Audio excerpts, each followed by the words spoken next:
বজালীৰ সৰুপেটাত মহোহো উৎসৱ উদযাপন। কলিতা আলপাইন জনগোষ্ঠী সন্মিলনৰ উদ্যোগত সামূহিকভাৱে উদযাপন মহোহো উৎসৱৰ।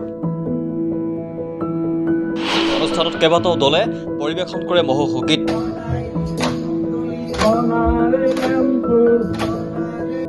আঘোণ মাহৰ পূৰ্ণিমা তিথিৰ দিনা অসমীয়া লোক সংস্কৃতিৰ পৰম্পৰা ৰক্ষা কৰি পালন কৰা হয় মহোহো বা মহ খেদা উৎসৱ। কালি বজালীৰ সৰুপেটাত কলিতা আলপাইন জনগোষ্ঠী সন্মিলনৰ উদ্যোগত বজালী জিলা সমিতিৰ আতিথ্যত কেন্দ্ৰীয়ভাৱে উদযাপন কৰা হয় মহোহো উৎসৱ। কালক্ৰমত হেৰাই যাবলৈ ধৰা এই মহোহো উৎসৱ বজালী অঞ্চলত কলিতা আলপাইন জনগোষ্ঠী সন্মিলনৰ উদ্যোগত প্ৰতি বছৰে ৰাজহুৱাভাৱে পালন কৰি আহিছে। কণ কণ শিশুৰ পৰা ডেকা বৃদ্ধ সকলোৱে পৰম্পৰাগত সাজ পোছাক পৰিধান কৰি পৰিৱেশন কৰিছে মহোহো গীত।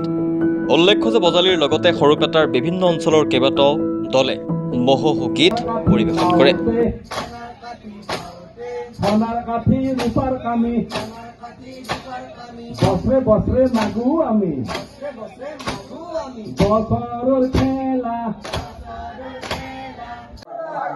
আজি আপোনালোকে মহোহো উৎসৱ উদযাপন কৰিছে।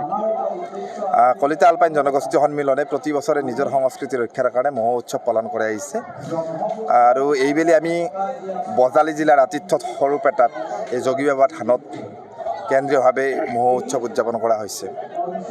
কলিতা আলপাইন জনগোষ্ঠী সন্মিলনৰ মুখ্য দাবী হৈছে অনুসূচিত জনজাতিক ঘোষণা কৰি ষষ্ঠ অনুসূচিতভুক্ত কৰিব লাগে আৰু অনুসূচিত জনজাতি কৰিব লাগিলে মুখ্যতঃ 5টা উপাদানৰ প্ৰয়োজন আৰু সেই উপাদানৰ ভিতৰত সংস্কৃতি অন্যতম। আৰু আমাৰ নিজস্ব যি সংস্কৃতি ইয়াৰ অন্যতম এটি অংশ হৈছে মহোহো আৰু সেইবাবে আমি প্ৰতি বছৰে এই মহোহো উৎসৱ পালন কৰিছোঁ আৰু এইবেলি কেন্দ্ৰীয়ভাৱে এই যোগীবাবা থান সৰুপেটা যোগীবাবা থানত আমি অনুষ্ঠিত কৰিছোঁ। মুখ্যতঃ মহোহোক আলম লৈ আৰু ইয়াৰ লগে লগে আমাৰ যি হেৰাই যাব ধৰা কিছু লোক সংস্কৃতি, এই লোক সংস্কৃতি বিয়ানাম, লোকগীত এই ধৰণৰ পৰিৱেশন হ'ব মহোহোৰ মাজে মাজে।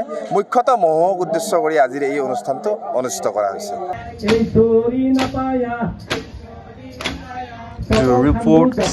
The reality.